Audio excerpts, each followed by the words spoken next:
The human body runs on food.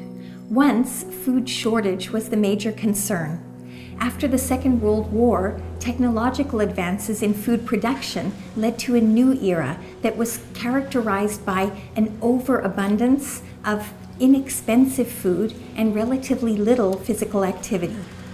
In the decades that followed, other sociocultural shifts continued to contribute to the changing way we ate.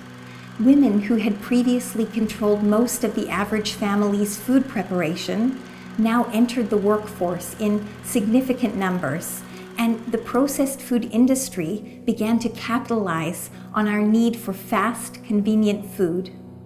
This meant that fewer meals were being cooked at home, and since convenience foods were generally higher in calories than home-cooked meals, the average person's caloric intake increased dramatically.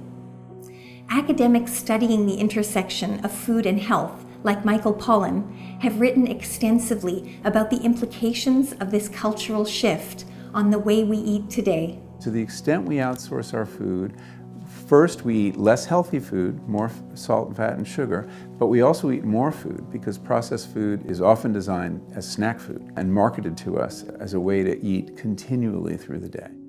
The changes in the way we as a society ate led to the emergence of obesity as a recognized chronic disease with well-defined health consequences. And medical recommendations were made to try and address this growing health crisis. In the second half of the 20th century, a lot of attention was focused on reducing saturated fat and total fat in our diets. And the processed food industry responded by giving us what we wanted. But they still had a vested interest in selling their products, so they found other ways to make the reduced fat products taste good.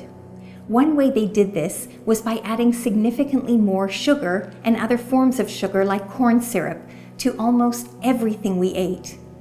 This not only made the reduced fat foods more appealing, but it also increased their shelf life. So the food industry had a huge incentive to add corn syrup and other sweeteners to packaged foods. The resulting increase in our intake of simple sugars fueled our modern epidemics of obesity and diabetes.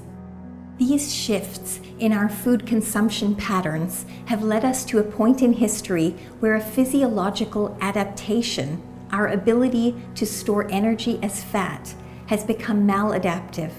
The balance between food availability and energy expenditure has been disrupted, and it's left us with an exponential increase in the incidence of obesity over the past 60 years, an epidemic that the World Health Organization has labeled a worldwide public health crisis.